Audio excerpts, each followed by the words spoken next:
Bienvenidos a un nuevo capítulo de Ecosalud, del programa multiplataforma del Eco Multimedios, donde hablamos de prevención en salud. Hoy nos acompaña el doctor Gonzalo Mandiola, él es médico oncólogo. ¿Cómo andas, Gonzalo? Bienvenido. Bien, muy bien. Gracias por la invitación, Car. Vamos a hablar de las herramientas terapéuticas que hay para abordar, ¿no?, las enfermedades oncológicas. ¿Cuáles son? ¿Están divididas en grupos? ¿Cómo es?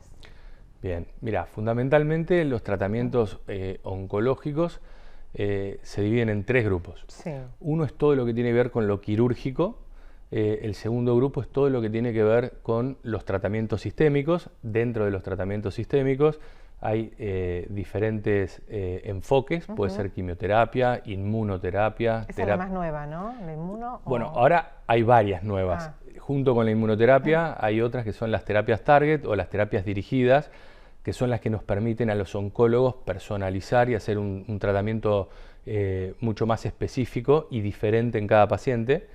Y finalmente la radioterapia y todas las diferentes técnicas que incluye esta especialidad. Podemos hablar de una en particular y después desandamos en otros encuentros las otras, porque me imagino que es todo un universo, ¿no? Claro, exactamente. Tanto desde lo quirúrgico, con los avances tecnológicos que ha habido últimamente, y desde la industria farmacológica lo mismo. Me parece bien tu planteo. Si querés, hoy arrancamos con la especialidad o subespecialidad que vos quieras, y en otras ocasiones, en otros programas, vamos por desandando. Radioterapia, que por ahí porque la más conocida por ahí es la quimio, o por ahí ahora los otros tratamientos, pero de la radioterapia se habla muy poco y como público conocemos muy poco, ¿no? ¿Qué es? Bien, la radioterapia es una herramienta que usamos los oncólogos para poder tratar el cáncer, y fundamentalmente o básicamente en lo que se basa la radioterapia es en el uso de radiaciones ionizantes para destruir células tumorales. Las radiaciones ionizantes tienen esta capacidad tumoricida, ¿sí?, pero también afectan los tejidos normales sanos que se encuentran vecinos o linderos al tumor. Por eso te mencionaba anteriormente que hay diferentes técnicas que tienen que ver un poco con el desarrollo y la evolución de la ciencia, la tecnología, la computación, la inteligencia artificial y demás, que nos permiten, según la localización de la zona que hay que tratar o que hay que irradiar, usar una u otra técnica. Y me parece importante, Caro, mencionar algo. La radioterapia, salvo una excepción que es poco usada, que es la radioterapia metabólica, la radioterapia, para lo que entiende el paciente que está del otro lado mirando el programa, a diferencia de la quimio, es un tratamiento local, ¿sí?, a diferencia de la quimioterapia, que es sistémico. ¿Eso que se identifica la zona? Exactamente. Dependiendo del tipo de enfermedad, los radioterapeutas o los radiooncólogos vamos a hacer una planificación de tratamiento de radioterapia, para lo cual se pide o una tomografía o una resonancia. A veces se utilizan otras imágenes de soporte, como es el PET-CT, para definir qué es lo que se quiere irradiar, qué es lo que se quiere tratar y qué es lo que se quiere proteger, ¿sí? Te voy a dar un ejemplo concreto. Si vos querés irradiar una mama, nuestro target sería la glándula, y nuestros tejidos sanos a proteger sería fundamentalmente el corazón y los pulmones. Claro. ¿Sí? Si uno quisiese irradiar, por ejemplo, un tumor de cabeza y cuello, vamos a suponer un tumor de base de lengua, ahí nuestro target sería esa región y probablemente los ganglios linfáticos, que es por donde se disemina la enfermedad, y lo que deberíamos proteger son las glándulas parótidas, la médula espinal, la articulación temporomandibular, y bueno, dependiendo de la altura o el tamaño del tumor, a veces también incluimos lo que es base de cráneo y algunas cuestiones por el estilo. Cuando aplican la radioterapia a esa zona que está afectada y a otras alrededor, ¿es como preventivo para que no avance? ¿Se puede tomar como preventivo o no? Sí, mira, la respuesta específica sería lo siguiente: hay que individualizar cada caso en particular. Algunos tratamientos de radioterapia son con finalidad paliativa, por ejemplo, cuando un paciente tiene dolor, ¿sí?, y ahí lo que vamos a apuntar es aliviar un síntoma, o tiene un sangrado de origen oncológico, como es muy frecuente en las mujeres en el cáncer de cuello de útero o de endometrio. Y hay otros casos donde la radioterapia es con intención curativa. En los casos en los que es con intención curativa, generalmente, no puedo decir que en el 100%, pero generalmente se irradia el tumor visible y las áreas ganglionares donde potencialmente podría haber enfermedad diseminada y que las imágenes, por una cuestión de sensibilidad y especificidad, no logran detectarlas como para confirmarlo, ¿no? ¿La radioterapia se aplica después de una cirugía? ¿Antes es indistinto? ¿Depende de la situación del paciente? Es muy buena pregunta. La radioterapia vos la podés usar antes de la cirugía o después de la cirugía, según cuál sea tu objetivo terapéutico. Y lo mismo sucede con la quimio. La podés usar de manera secuencial con la quimioterapia, primero una y después la otra, o bien de manera concurrente, es decir, en simultáneo, ¿sí? Pero cada patología tiene una indicación precisa y dentro de cada patología, cada paciente, porque hay pacientes que por comorbilidades, por enfermedades propias de ellos, no se pueden operar. Entonces, en esos casos, ya hablar de cirugía y radioterapia no se puede y tenemos que pensar en otro tipo de estrategias. Gonzalo, es como uno se imagina, es un aparato que se pasa, te pones frente a algo. Mirá, en rasgos generales, como te decía, la radioterapia, el paso número 1 es hacer una adquisición, un estudio de adquisición de imágenes. Normalmente es una tomografía, ¿sí? En un tomógrafo se adquieren imágenes de la zona que se va a tratar. Esas imágenes llegan al servicio de radioterapia y dentro del servicio de radioterapia hay un equipo de profesionales donde, además del médico, está el físico, el dosimetrista, están los técnicos. Bueno, y ahí nos ponemos todos a trabajar con el objetivo que te explicaba anteriormente de emitir determinada dosis al tumor y determinada dosis a los tejidos sanos. Y una vez que eso está definido y aprobado y que superó felizmente las distintas etapas que representan los estándares de calidad de este tipo de tratamientos, recién ahí se llama al paciente para iniciar el tratamiento y el equipo de radioterapia en sí mismo es un equipo abierto, ¿sí? Si el paciente tiene claustrofobia, en este caso no habría problema, no es como un resonador, es un equipo abierto. Y la aplicación de radioterapia para los televidentes que no saben o que nunca lo han hecho, nunca lo han visto, es básicamente como hacer, en términos de tiempo y en términos de estrategia o de características, como hacer 2 o 3 radiografías. ¿Sí? No es más que eso, dura 5 minutos. Y la cantidad de sesiones dependerá de cómo está la enfermedad, del cuadro de la persona, de qué tipo de patología oncológica. Exactamente, la dosis total o la dosis final del tratamiento va a depender no solo del diagnóstico, sino también del estadio, y generalmente se hacen de lunes a viernes, sábado, domingos y feriados no se hacen aplicaciones, a excepción de algunos subtipos puntuales de radioterapia, como es la radiocirugía, que puede ser a nivel del cerebro, o la extracraneal, que es fuera del cerebro, donde ahí se dan dosis muy altas de radiación en pocas aplicaciones, generalmente de 1 a 3. ¿Todos los pacientes oncológicos pasan por radioterapia? No, lo que nos dice la estadística es que en algún momento de la evolución de la enfermedad oncológica el 50% de los pacientes va a pasar o va a tener indicación de radioterapia. Hablaste que en muchos casos es curativa, o sea, después de pasar por ese tratamiento, la persona continúa en lo que nosotros llamamos protocolo de vigilancia regular, tal cual, pero sin evidencia de enfermedad. ¿Sí? Sí,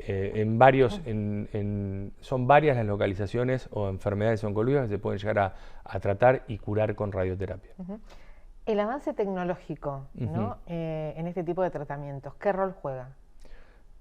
Bueno, te diría que tanto en radioterapia como en cirugía, como con lo que respecta a los tratamientos sistémicos o farmacológicos, fundamental. El avance tecnológico es la piedra angular de todo esto, ¿sí? Y imagínate vos que la radioterapia es 100% dependiente de tecnología.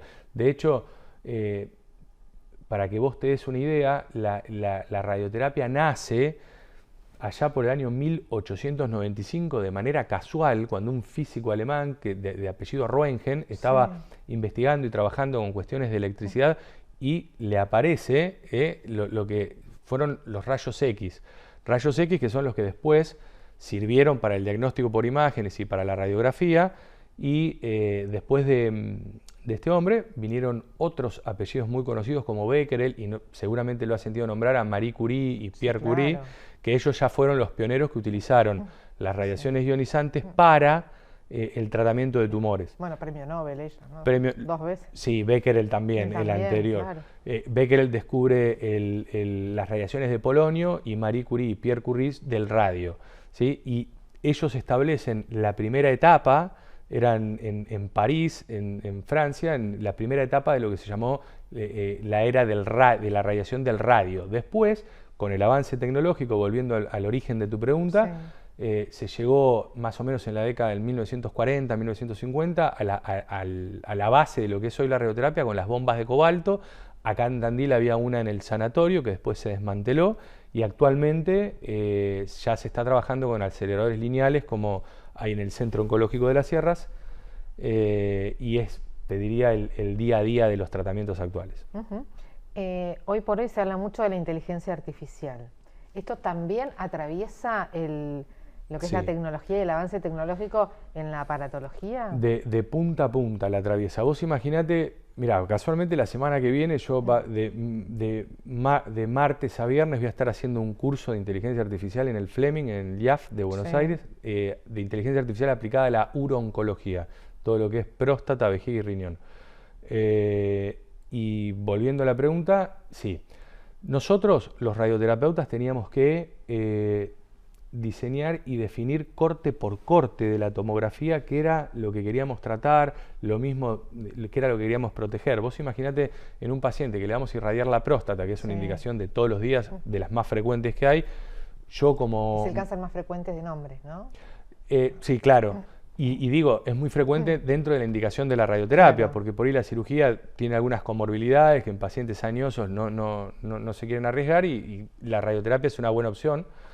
Y en ese caso nosotros tenemos que dibujar todo lo que es el recto, las caderas, el bulbo peniano, la vejiga, dentro de lo que queremos proteger. Hoy por hoy con la inteligencia artificial te lo hace todo solo un programa, ¿sí? Claro.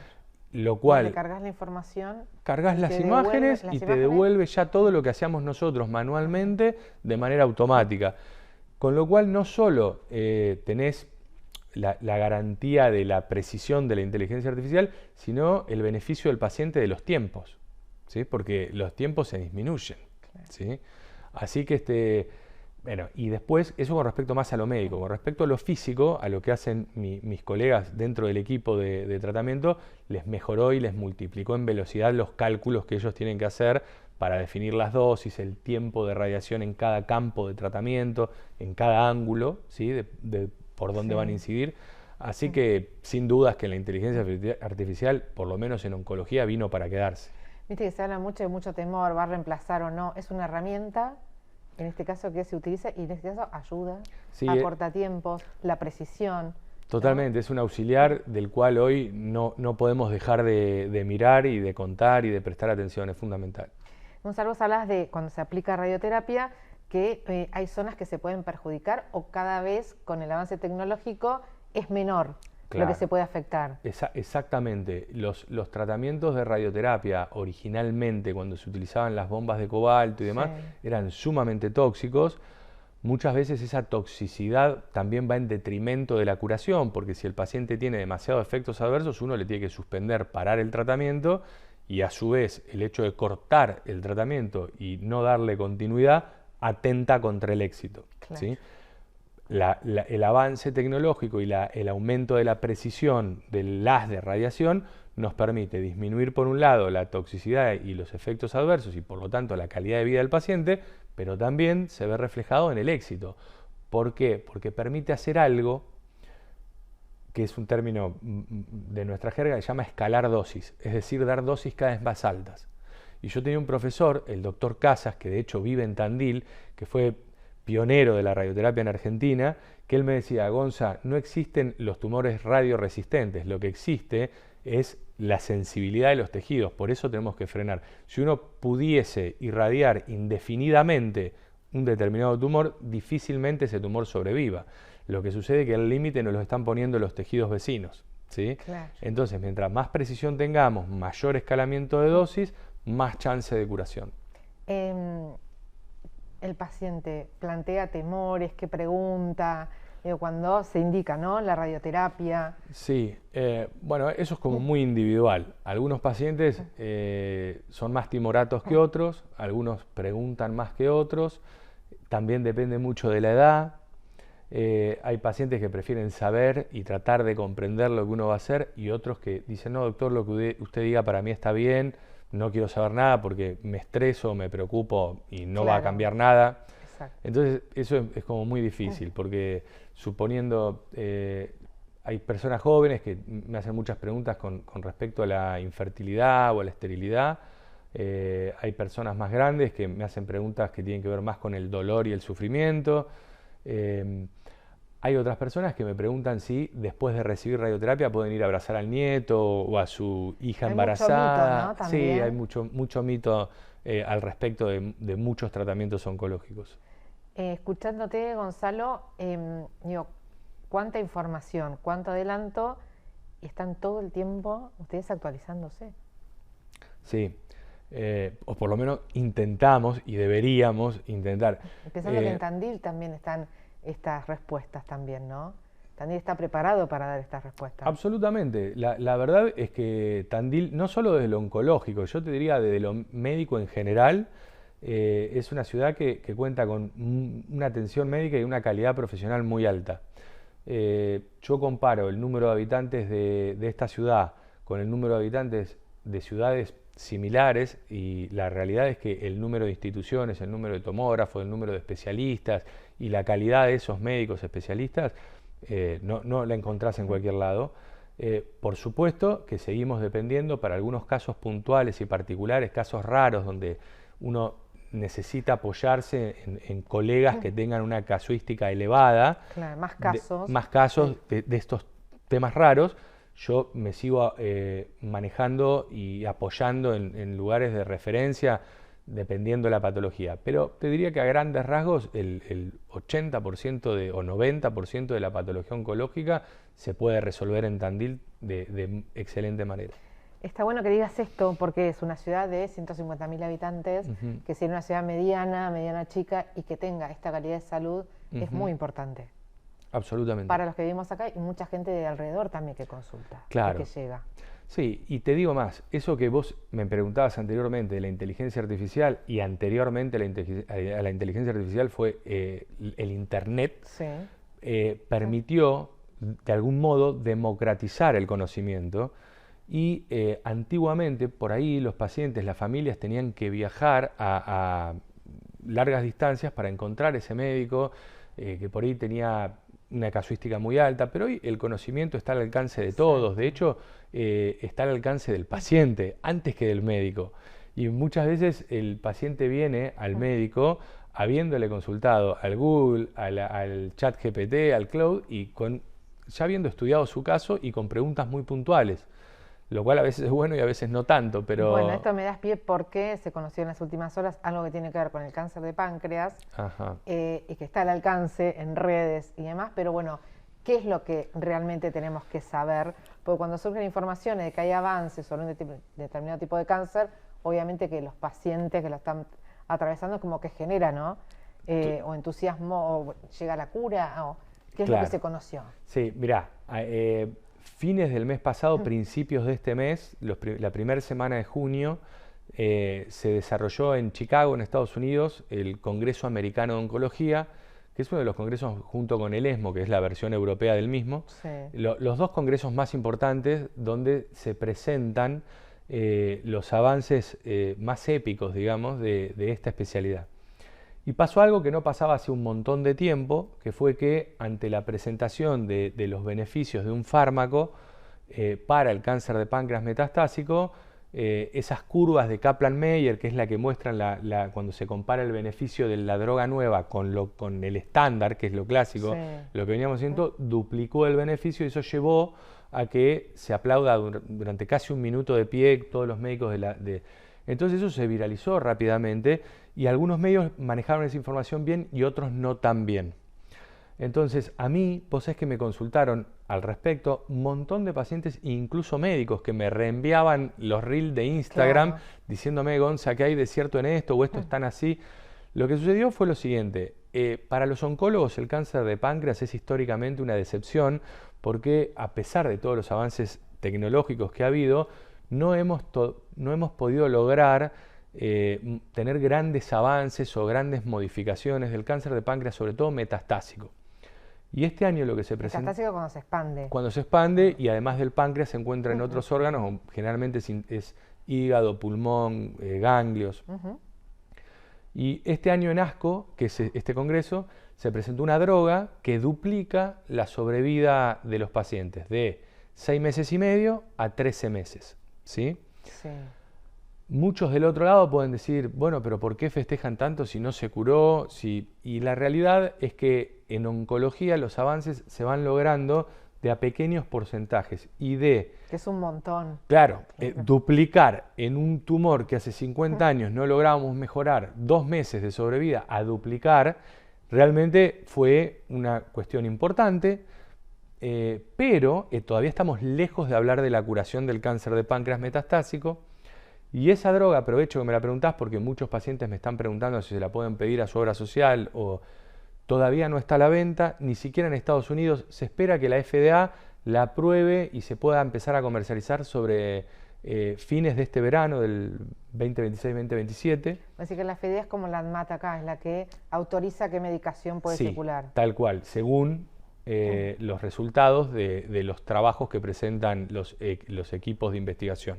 Lo que pasa es que hay tanto trabajo atrás. Para llegar a esto, los años que debe haber de investigación, de prueba, ensayo, error. Claro, claro, tal cual. Y después también lo que hay, no quiero entrar en una cuestión polémica, a veces hay muchas aprobaciones de fármacos y mucha información transgiversada, porque hay también muchos intereses económicos detrás, desde la industria farmacológica y demás, donde se aprueban moléculas que por ahí los beneficios no son tan importantes, tienen un costo muy, muy elevado, y entonces ahí está un poquito también el trabajo del médico de llevar a cabo lo que se llama una valoración crítica de la literatura científica. Bajar a tierra. Bajar un poquito a tierra y decir, bueno, una cosa es la estadística, una cosa son las curvas, el hazard ratio, los términos estadísticos, y otra cosa, cómo es esto en el paciente que tengo delante mío, ¿sí? Y hacer una prescripción racional. Si no, lo que pasa es que no hay ningún sistema de salud que lo soporte. Son tratamientos sumamente costosos. Gonzalo, gracias como siempre. En la próxima hablamos de la quimioterapia, hablamos de los tratamientos sistémicos. Impecable, encantado. Dale. El doctor Gonzalo Mandiola, médico oncólogo. Hoy hablamos de la radioterapia. Nos reencontramos en un próximo capítulo de Ecosalud.